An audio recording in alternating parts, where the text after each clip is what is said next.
Hello guys, आप सभी का स्वागत है आज के इस वीडियो में, जहां पर हम कवर करने वाले हैं MPPSC taxation assistant paper 2 commerce के यूनिट 1 अकाउंटिंग के पार्ट 1 को, जिसमें है nature of accounting, objectives, accounting methods and accounting processes. So starting with nature of accounting, यहाँ हम समझेंगे कि अकाउंटिंग का नेचर कैसा होता है। So accounting is a process. Accounting एक प्रोसेस होता है जो एक सिस्टमेटिक वे में चलता है, जो कि शुरू होता है कलेक्टिंग से, then recording, classifying, summarizing, interpreting and communication. अगर आपको थोड़ा बेसिक नॉलेज भी है तो आपको पता होगा कि जो अकाउंटिंग है वो जर्नल से शुरू होती है और बैलेंस शीट पर जाके ख़त्म होती है। इसके बीच में क्या क्या होता है, रिकॉर्ड होता है, तो सारे के सारे जो रिकॉर्ड्स होते हैं वो जर्नल में लिखे जाते हैं, फिर हम उसे क्लासीफाई करते हैं जो कि होता है लेजर में। इसके बाद अगर हम देखें समराइज, तो हम इसे समराइज करते हैं ट्रायल बैलेंस में। और उसके बाद अगर हम आगे बढ़ें तो ट्रायल बैलेंस के साथ साथ हमें profit and loss account, trading account और बैलेंस शीट बनानी होती है, जहाँ से हम अपने डेटा को इंटरप्रेट कर सकते हैं और आगे चल के उस इंफॉर्मेशन के थ्रू अपने बिजनेसेस में वेरिएशंस को मैनेज कर सकते हैं। जैसे कि अगर आपके बिजनेस की इंफॉर्मेशन इंटरनल यूज़र जैसे मैनेजमेंट को चाहिए तो वो भी इसका यूज़ कर पाएंगे, इस प्रोसेस का। और अगर एक्सटर्नल यूज़र है जैसे कि या गवर्नमेंट हुई या फिर बैंक हुआ, तो वो भी इस इंफॉर्मेशन का यूज़ कर सकते हैं।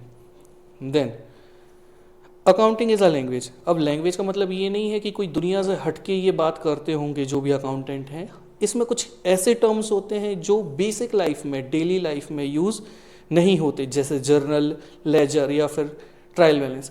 इसी तरह से बहुत सारे शब्द हैं जो कि यूज़ होते हैं सिर्फ अकाउंटिंग लैंग्वेज में। Now next is accounting is a decision making tool. अब ये डिसीजन मेकिंग टूल क्यों है? क्योंकि यहाँ से हमें बहुत सारी इंफॉर्मेशन जर्नल के through, ledger, trial balance, profit and loss account, trading या बैलेंस शीट के थ्रू मिलती है। ये हेल्प करती है हमारे बिजनेस में कि हम आगे क्या डिसीजन ले सकते हैं। अगर हमारे प्रॉफिट्स हुए हैं तो हम उन प्रॉफिट्स को कैसे बढ़ा सकते हैं, या हमारे लॉसेस चल रहे हैं तो हम कैसे उन लॉसेस को रिड्यूस करके आगे चल के हमारी फर्म को प्रॉफिटेबल बना सकते हैं। Now accounting is a social science. अब ये सोशल साइंस क्यों है? क्योंकि अकाउंटिंग सिर्फ एक एस्पेक्ट नहीं है, एक फर्म में बहुत सारी चीज़ें होती हैं, जैसे कि इकोनॉमिक, पॉलिटिकल या लीगल इन्वायरमेंट। अगर हम देखें ये इकोनॉमिक से कैसे होती है, तो सीधी बात है, पैसे का लेन देन होता है। पॉलिटिकल, अगर सरकार बदलती है तो किसी ना किसी तरीके से उनकी पॉलिसीज़ में चेंज आता है और उसी चेंज की वजह से यहाँ पर इफेक्ट पड़ता है। अगर सोच के देखिए, सरकार बदलती है और कोई एक डिसीजन ले लेती है, जैसे जीएसटी का डिसीजन था, तो उसने पूरे के पूरे प्रोसेस पर असर डाला था। Next, legal environment. कल को आपको टैक्स पे करना है, कोई भी कन्फ्यूजन आ रहे हैं या कुछ केस हो गए हैं, तो यहाँ पर ऑथेंटिसिटी आपको मिलती है थ्रू अकाउंटिंग, जो आपके लिए काफ़ी ज़्यादा बेनिफिशियल होती है। Accounting is an art. अब definitely it is an art. क्यों? हर कोई अकाउंटिंग नहीं कर सकता। यहाँ पर क्रिएटिविटी चाहिए होती है, जजमेंट चाहिए होते हैं अकाउंटिंग प्रिंसिपल्स को लेकर सर्टेन सिचुएशंस में। That's why accounting is an art. अब हम बात करेंगे कैरेक्टरिस्टिक्स ऑफ अकाउंटिंग की। तो फर्स्ट ऑफ ऑल, जो डेटा हमारे पास आता है अकाउंटिंग के थ्रू वो होता है रेलेवेंट। रेलेवेंट मतलब उचित होता है। कल को अगर आपको किसी भी तरीके के डिसीजन लेने हैं, अगर आपके यहाँ पर एम्प्लॉयज़ की संख्या बढ़ानी है या कम करनी है, लॉसेस को कम करना हो या प्रॉफिट को बढ़ाना हो, तो इसमें सबसे ज़्यादा हेल्पफुल अगर आपके लिए कुछ रहने वाला है तो वो आपकी अकाउंटिंग ही रहने वाली है। क्योंकि प्रॉफिट एंड लॉस अकाउंट और बैलेंस शीट के थ्रू आपको समझ में आ जाएगा कि आपको कितने लॉसेस या प्रॉफिट हो रहे हैं, या आपकी फाइनेंशियल पोजीशन, आपके एसेट्स कहीं कम तो नहीं हो रहे या फिर लाइबिलिटीज़ बढ़ तो नहीं रही। ये सारी चीज़ें आपको अकाउंटिंग से ही पता चल जाएंगी। Now next point is reliability. आप भरोसा कर सकते हैं आपके पास जो भी डेटा अवेलेबल है थ्रू अकाउंटिंग, अनटिल अनलेस ऐसा ना हो कि आपका जो अकाउंटेंट है वही आपके साथ में स्कैम कर दे या मैनेजर स्कैम कर दे, तो यहाँ पर दिक्कत हो सकती है। अपार्ट फ्रॉम दैट, यहाँ पर जो भी डेटा अवेलेबल होता है ये पूरा रिलायबल होता है। यहाँ किसी भी तरीके का बायस या जिसका मतलब होता है भेदभाव वगैरह देखने नहीं मिलता। नेक्स्ट इज ऑब्जेक्टिविटी, ये टोटल बेस्ड होता है फैक्ट्स के ऊपर। यहाँ आपको फैक्ट देखने मिलेंगे, किसी भी तरीके की पर्सनल ओपिनियन या बायसेस यानी कि भेदभाव देखने के लिए नहीं मिलेंगे। राजू ऑफिस आता है या एब्सेंट रहता है, उसको कितनी सैलरी दी है या नहीं दी है, ये डेटा आपको मिलेगा। लेकिन राजू चुगली करता है, बॉस का चमचा है, ये सारी चीज़ें आपको देखने के लिए अकाउंटिंग में नहीं मिलेंगी। टाइमलीनेस, यहाँ पर जो अकाउंटिंग इन्फॉर्मेशन है ये टाइमली रिकॉर्ड की जाती है, जिसकी वजह से ये समय पर ज़रूरत पड़ने पर हमेशा अवेलेबल होती है, जिसकी वजह से एक इन्फॉर्म डिसीजन लिया जा सकता है। कंपेरेबिलिटी, ये भी एक बहुत इम्पॉर्टेंट कैरेक्टरिस्टिक होता है अकाउंटिंग का, क्योंकि आपके पास हर एक साल का डेटा अवेलेबल होता है, आपके पास हर साल के प्रॉफिट्स अवेलेबल होते हैं, आपके पास हर साल की बैलेंस शीट अवेलेबल होती है। तो आप कंपेयर करके देख सकते हो कि 2023 में जो आपका फ़ायदा है वो 2024 से ज़्यादा है या कम है, या किसी भी तरीके का कंपैरिजन आप करके देख सकते हो, either in the form of assets और लायबिलिटी या फिर प्रॉफिट या लॉसेस। सो अकाउंटिंग एक इम्पॉर्टेंट टूल है जो कि हर एक बिजनेस के लिए बहुत ज़्यादा इम्पॉर्टेंट होता है। बिजनेस को ये हेल्प करता है उनकी फाइनेंशियल परफॉर्मेंसेस को ट्रैक करने के लिए, आगे चल के वो इन्फॉर्म डिसीजंस ले सकते हैं, जो गवर्नमेंट के रूल्स एंड रेगुलेशंस हैं उसके हिसाब से चल सकते हैं। और ये एक बहुत ही वैल्यूएबल टूल है, किसके लिए? इन्वेस्टर्स के लिए, क्रेडिटर्स के लिए, या फिर जो दूसरे स्टेक होल्डर्स हैं उनके लिए। कैसे? अगर आपका अकाउंटिंग प्रोसेस बहुत अच्छे से हुआ है और उनके पास डेटा अवेलेबल है, तो कल को कोई इन्वेस्ट करने से पहले बहुत ज़्यादा नहीं सोचेगा। क्रेडिटर्स जो हैं वो आपको लोन देने से पहले नहीं सोचेंगे, या कल को किसी भी तरीके का कोई स्टेक होल्डर है, अगर आपका पार्टनर बनना चाहता है या आपके पास आके कोई इन्वेस्ट करना चाहता है, तो यहाँ पर भी उसे सेकंड थॉट नहीं देना पड़ेगा। बहुत बार ऐसे एमसीक्यूज आ जाते हैं जो कैरेक्टरिस्टिक और ऑब्जेक्टिव्स से रिलेटेड होते हैं, बट लोगों को ऑब्जेक्टिव्स और कैरेक्टरिस्टिक्स के बीच में कन्फ्यूजन हो जाता है और वो गलत क्वेश्चंस अटैम्प्ट कर देते हैं। तो इससे बचने का सीधा तरीका ये है कि आपको पता होना चाहिए कि ऑब्जेक्टिव्स क्या होते हैं और कैरेक्टरिस्टिक्स क्या होते हैं। अभी हमने लास्ट में जो पढ़ा वो कैरेक्टरिस्टिक थे, अब देखेंगे कि ऑब्जेक्टिव्स क्या हैं अकाउंटिंग के। तो पहला है रिकॉर्डिंग फाइनेंशियल इन्फॉर्मेशन। यहाँ पर सारी की सारी फाइनेंशियल इन्फॉर्मेशन रिकॉर्ड की जाती है। यहाँ पर आपको सारे डॉक्यूमेंट मिलेंगे फाइनेंशियल ट्रांजैक्शन से रिलेटेड। आप कभी भी बिजनेस में देखना चाहे एक चाय मंगाना हो या करोड़ों की डील हो, हमेशा उसके लिए डॉक्यूमेंट्स अवेलेबल होते हैं। यहाँ ट्रांजैक्शन आपको देखने मिलेंगे सेल्स के, परचेसेस के, एक्सपेंस के और रेवेन्यूज़ के। Next, financial information for decision making. Again यहाँ पर आपको डिसीजन मेकिंग के लिए बहुत सारा डेटा अवेलेबल होता है, जो कि हेल्प करता है अलग अलग क्राइटेरिया के लोगों को आपकी फर्म में इन्वेस्ट करने के लिए या किसी भी तरीके से रिलेटेड डिसीजन को लेने के लिए, चाहे वो मैनेजमेंट हो, इन्वेस्टर हो, क्रेडिटर हो, रेगुलेटर हो, चाहे कोई भी हो। आपके बिजनेस की फाइनेंशियल हेल्थ कैसी है, आपके एसेट्स ज़्यादा हैं या नहीं, या ऐसा तो नहीं कि बहुत ज़्यादा लाइबिलिटी बढ़ी हुई हो, ये सारी चीज़ें देखने के लिए मिल जाती हैं। Next, measuring and reporting financial performance. यहाँ पर आप मेजर कर सकते हैं, रिपोर्ट कर सकते हैं फाइनेंशियल परफॉर्मेंस को। अगर इस साल आपका फ़ायदा नहीं हुआ है, कुछ लॉसेस देखने मिल रहे हैं, तो उन्हें रिपोर्ट किया जा सकता है, उस डैमेज को कैसे कंट्रोल किया जा सकता है ये समझा जा सकता है, और ये अवेलेबल होती है स्पेसिफिक पीरियड ऑफ टाइम के लिए। और देखने के लिए आपको मिलेगी ये इनकम स्टेटमेंट, जिसे हम प्रॉफिट एंड लॉस अकाउंट बोलते हैं, बैलेंस शीट के through and cash flow statement के through. Next, compliance with legal and regulatory requirement. Business जो है, यहाँ बहुत सारे लीगल और रेगुलेटरी रिक्वायरमेंट होते हैं। आपको चलना पड़ता है गवर्नमेंट के हिसाब से, और रेगुलेटरी रिक्वायरमेंट का मतलब ये है कि यहाँ आपके बिजनेसेस में जो भी रजिस्ट्रेशन वगैरह हैं ये सारे हुए हैं या नहीं हुए हैं। तो ये आप कैसे करोगे, आपको कैसे समझ में आएगा? Through accounting. एग्जांपल के लिए लेके देखते हैं, अगर आप सर्विस प्रोवाइडर हैं और आपका टर्नओवर 20 लाख से ज़्यादा जा रहा है, तो आपको जीएसटी लेना जरूरी है। और ये आपको समझ में कहाँ से आएगा? ये आपको समझ में आएगा through accounting. Next, facilitating resource allocation. आपके बिजनेस में फ़ायदा हो रहा है, आपने प्रॉफिट्स बनाए हैं, तो कल को कितना ऐसा प्रॉफिट है जिसे आप बिजनेस में वापस से री इन्वेस्ट करेंगे या उसके कुछ रिजर्व बनाएंगे ताकि आगे चल के कोई मशीन वगैरह खरीद सकें। तो आपको कहाँ कौन सा रिसोर्स एलोकेट करना है ये आपको बहुत अच्छे से समझ में आ जाएगा जब भी आप अकाउंटिंग की हेल्प लेंगे, क्योंकि यहाँ आपको फाइनेंशियल पोजीशन पता चलती है, आपके एसेट, लायबिलिटी, इक्विटी, सारी चीज़ें पता होती हैं।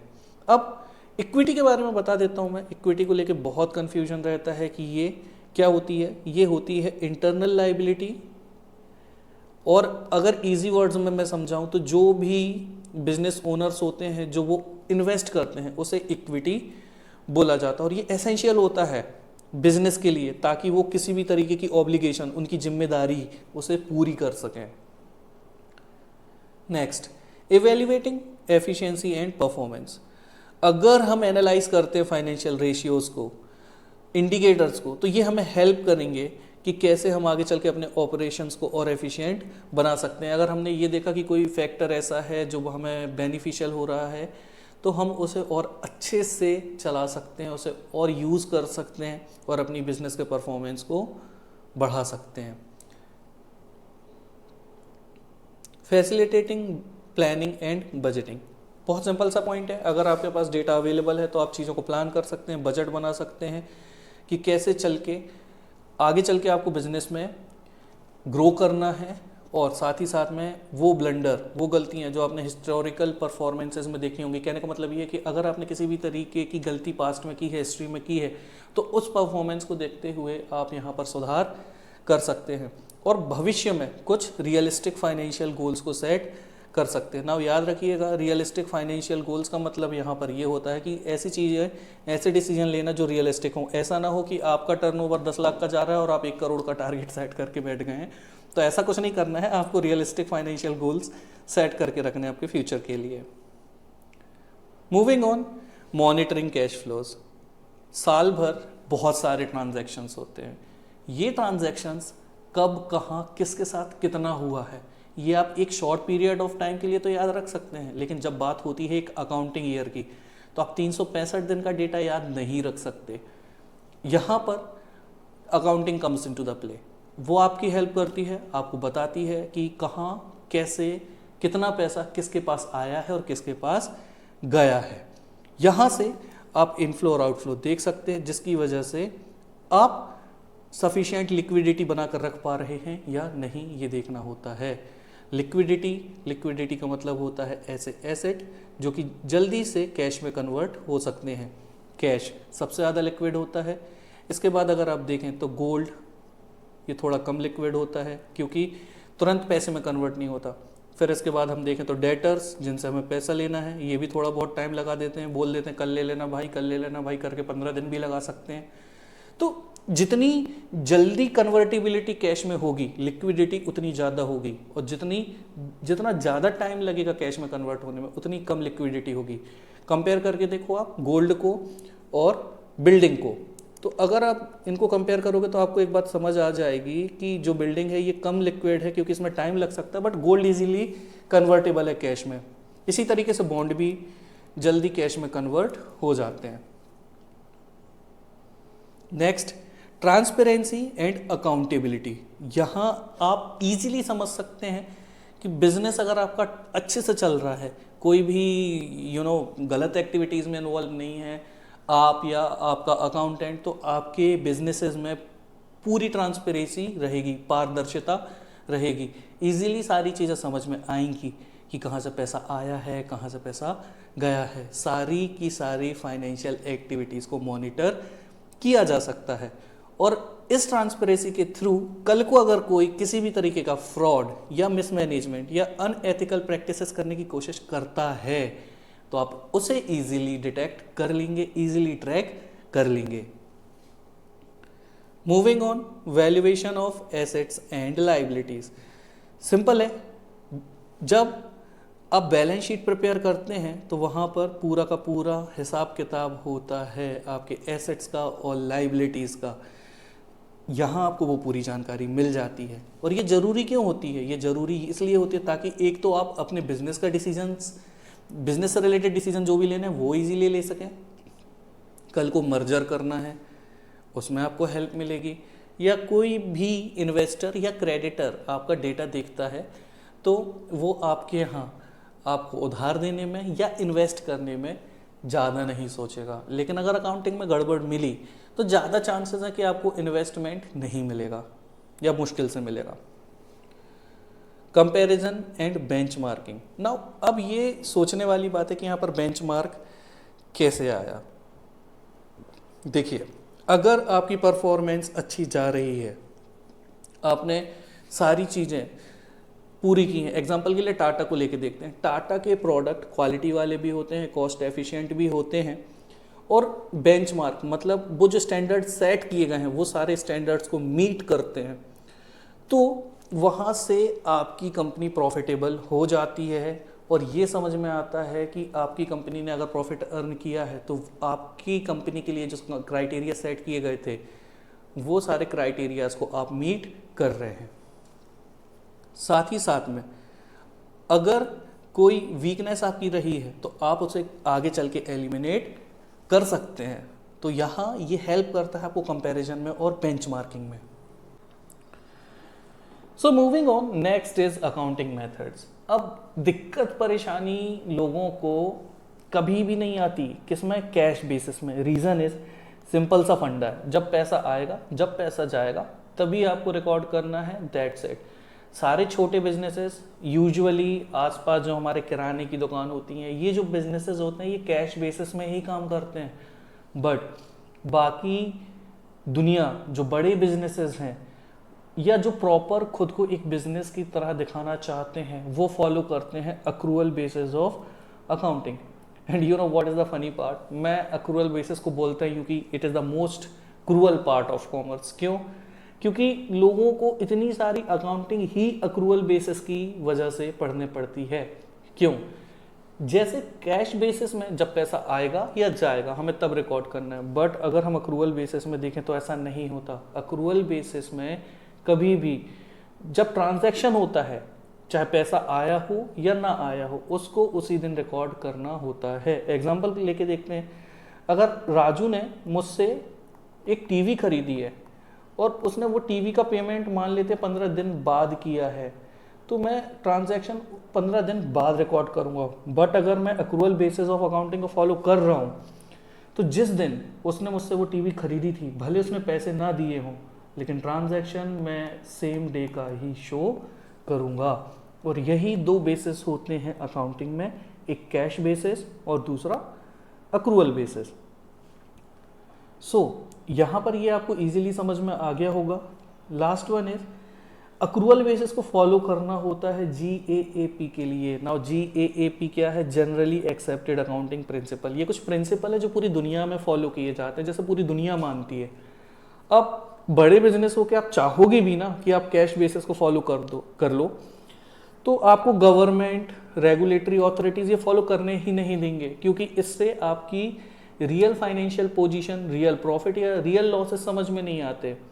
तो इस वजह से अक्रूअल बेसिस को ही फॉलो करना होता है और ये सारी दुनिया फॉलो करती है। कुछ बेसिक डिफरेंस इनके बीच में यहाँ पर गिवन है। कैश बेसिस में रिकॉर्ड कब करेंगे?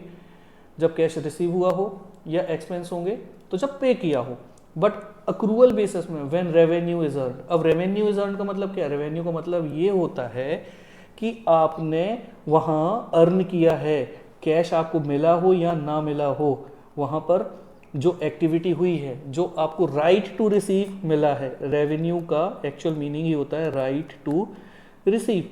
मान लेते हैं सेम एग्जांपल में मैंने 1 अप्रैल को वो टीवी बेची थी राजू को, मुझे पैसे उसने 15 को दिए, लेकिन जो मेरा रेवेन्यू अर्नड है ये 1 तारीख का ही दिखाएगा, है ना कि 15 तारीख का।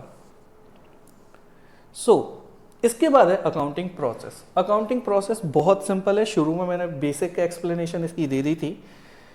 सबसे पहली बात, इसको शुरू से समझते हैं। सोर्स डॉक्यूमेंट, कहीं से कुछ भी हमने मंगाया, मैंने राजू से बोला कि भाई जा एक काम कर, चाय ला के दे दे। तो जब मैंने उसे चाय लेने भेजा तो मैंने उसे एक पर्ची लेके भेजा कि ये पर्ची इसको दे देना, तो वो आपको चाय दे देगा।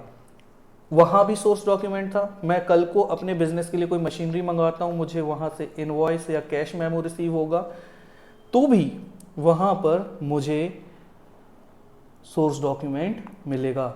अब ये होता क्यों है? क्योंकि आपको जर्नल बनाना है और अगर आपको जर्नल बनाना है ना, तो उसके लिए आपको सोर्स डॉक्यूमेंट डेफिनेटली लगेगा ही लगेगा। इसके बिना जर्नल को इनसफिशिएंट माना जाता है, सोर्स डॉक्यूमेंट का होना जरूरी होता है। Example, invoices, receipts, purchase order या फिर बैंक स्टेटमेंट्स। नाउ जब आपके पास सोर्स डॉक्यूमेंट आ गया है तो अब आप क्या करेंगे, उसको रिकॉर्ड करेंगे, जिसमें आप डिटेल्स मेंशन करेंगे, अमाउंट की, डेट की, वो क्या इफेक्ट डाल रहा है। इसमें रिकॉर्ड किया जाता है जर्नल को। जर्नल इनिशियल रिकॉर्ड होते हैं, सबसे शुरू के रिकॉर्ड, जहां पर आपको एक डेबिट और एक क्रेडिट देखने के लिए मिलेगा, और ये फॉलो करता है डबल एंट्री सिस्टम को। और हमेशा एक डेबिट के लिए, क्रेडिट के लिए सेक्शन बना हुआ होता है। बहुत से लोगों को कंफ्यूजन होता है कि ऐसा कैसे होता होगा। हमेशा एक बात याद रखिएगा कि चाहे कैसा भी ट्रांजैक्शन हो, डबल एंट्री तो डेफिनेटली वो फॉलो करेगा ही करेगा। ग्रेजुअली अगर आपको नहीं आता तो ये धीरे धीरे चीज़ें आपको आने लग जाएंगी, नोट्स के थ्रू, एक्सप्लेनेशन के थ्रू कि ये कैसे होता है। बट एक एग्जांपल लेके देखते हैं। मान लेते हैं मैंने जो मशीन मंगाई थी पिछले एग्जांपल में, वो 1 करोड़ रुपए की थी। तो पहले मेरे पास कैश था, लेकिन बाद में कैश चला गया, लेकिन उसके बदले में क्या आ गई, मशीन आ गई।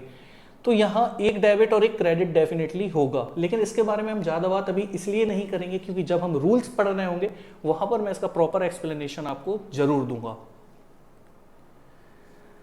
अब जर्नल देखिए क्या होता है, एक दिन में बहुत सारे ट्रांजैक्शन होते हैं। मान लेते हैं ABCDEF के साथ मेरे बहुत सारे ट्रांजैक्शन मैंने किए।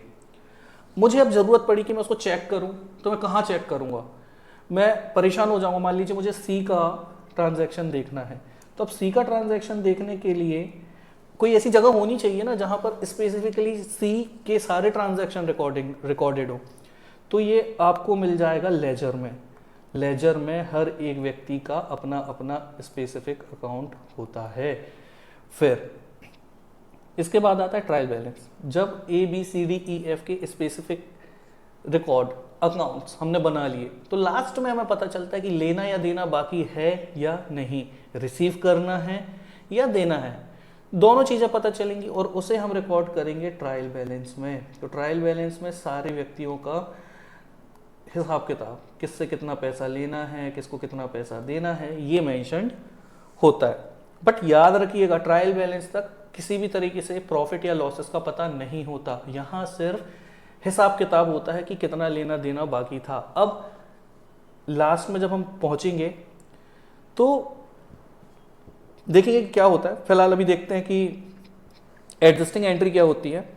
एडजस्टिंग एंट्री में यहां पर वो सारे ट्रांजैक्शन जिनके हिसाब किताब बाकी थे, मान लेते हैं कि कई बार मुझे रेंट देना होता है, मैंने रेंट नहीं दिया, तो अब क्या होगा, ये हो जाएगा मेरा आउटस्टैंडिंग रेंट। अब ये एक अलग एंट्री बनी या नहीं बनी, तो रेंट एक अलग एंट्री होती है। वही रेंट अगर मैंने नहीं दिया तो वो आउटस्टैंडिंग रेंट होकर मेरे लिए एक लाइबिलिटी बन जाएगा। या मैंने 4 महीने का एडवांस दे दिया तो प्रीपेड रेंट हो जाएगा और वो मेरे लिए क्या हो जाएगा, एक एसेट हो जाएगा। अब समझिए इस बात को कि यहाँ पर इनके लिए एडजस्टमेंट एंट्रीज होती हैं। क्या देखिए, आप एडजस्टमेंट एंट्रीज पास कर चुके हैं, कोई भी ऐसी चीज़ें जो लेना या देना बाकी था उन्हें आपने एडजस्ट कर दिया है, तो डेफिनेटली आपको वो एंट्रीज एडजस्ट करनी होगी ट्रायल बैलेंस में। और जब वो सारी एंट्रीज को आप एक बार एडजस्ट कर देंगे ट्रायल बैलेंस में, तो फिर आपको किसी भी तरीके की कोई भी परेशानी नहीं आएगी, क्योंकि वो सारे के सारे ट्रायल बैलेंसेस एडजस्टेड है। मूविंग फर्दर, अब हम बात करेंगे फाइनेंशियल स्टेटमेंट की। ट्रायल बैलेंस तक किसी भी तरीके का profit and loss, financial position, asset, liabilities कुछ भी समझ नहीं आता। बट यहाँ से वो प्रोसेस स्टार्ट होगा जहाँ से अब हमें प्रॉफिट्स, एसेट्स और लाइबिलिटीज के बारे में पता चलना शुरू हो जाएगा। ये शुरू होता है ट्रेडिंग अकाउंट से। Now what is trading account, जहाँ पर सारी एंट्रीज की जाती हैं डायरेक्ट इनकम और डायरेक्ट एक्सपेंसेस की, वो सारी एंट्रीज की जाती हैं ट्रेडिंग अकाउंट में। यहाँ पर आपको ग्रॉस प्रॉफिट या फिर ग्रॉस लॉस पता चल जाता है। You don't have to worry about these topics, क्योंकि हम ये सारे टॉपिक्स अलग से कवर करेंगे ही, क्योंकि ये सिलेबस का पार्ट है, इनके बिना तो वैसे भी नहीं चलेगा। नेक्स्ट, जब आपको ग्रॉस प्रॉफिट या फिर ग्रॉस लॉस पता चल जाएगा, इसके बाद आप प्रिपेयर करेंगे प्रॉफिट एंड लॉस अकाउंट, जिसे इनकम स्टेटमेंट भी कहा जाता है। यहाँ पर आपको पता चल जाएंगे आपके नेट इनकम या फिर नेट लॉसेस। देन लास्ट में आप प्रिपेयर करते हैं बैलेंस शीट। बैलेंस शीट से आपको जानकारी मिल जाएगी कंपनी के एसेट्स के बारे में और लाइबिलिटीज़ के बारे में, साथ ही साथ में इक्विटी के बारे में। इक्विटी आप ये समझिए, इक्विटी को लेकर बहुत सा कंफ्यूजन रहता है लोगों में। इक्विटी का मतलब होता है डायरेक्टली इंटरनल लाइबिलिटी। व्यक्ति जो अपना इन्वेस्टमेंट करता है बिजनेस में उसे इक्विटी कहा जाता है। सोल प्रोप्राइटर के केस में ये सिर्फ एक व्यक्ति के लिए होगा, लेकिन अगर हम देखें बड़ी कंपनी है तो उसमें जो मालिक हैं कंपनी के वो शेयर होल्डर भी होते हैं। इसी वजह से ये कहा जाता है कि उनका जो भी वहाँ पर शेयर है वो इक्विटी शेयर है, या उनका कितना हिस्सा है उसे इक्विटी बोला जाता है। कई केसेस में कैश फ्लो स्टेटमेंट भी बताया जाता है, जहां पर हमारे पास जो भी पैसा है उसे कहाँ कितना लगाया गया है या कितना निकाला गया है ये मेंशन्ड होता है। बट ये इस प्रॉपर हायरार्की का, इस सीक्वेंस का पार्ट नहीं होता। कैश फ्लो स्टेटमेंट अलग से प्रिपेयर किया जाता है। तो आई होप यूनिट 1 का ये पार्ट 1 इसके सारे टॉपिक्स आपको क्लियर हो गए होंगे। स्टिल अगर आपको कोई भी डाउट रह जाता है तो आप नीचे कमेंट बॉक्स में कमेंट कर सकते हैं, और definitely I will try to make best of it कि मैं आपके सारे डाउट्स क्लियर कर सकूं। Thank you so much. This is Manav signing off. जय हिंद।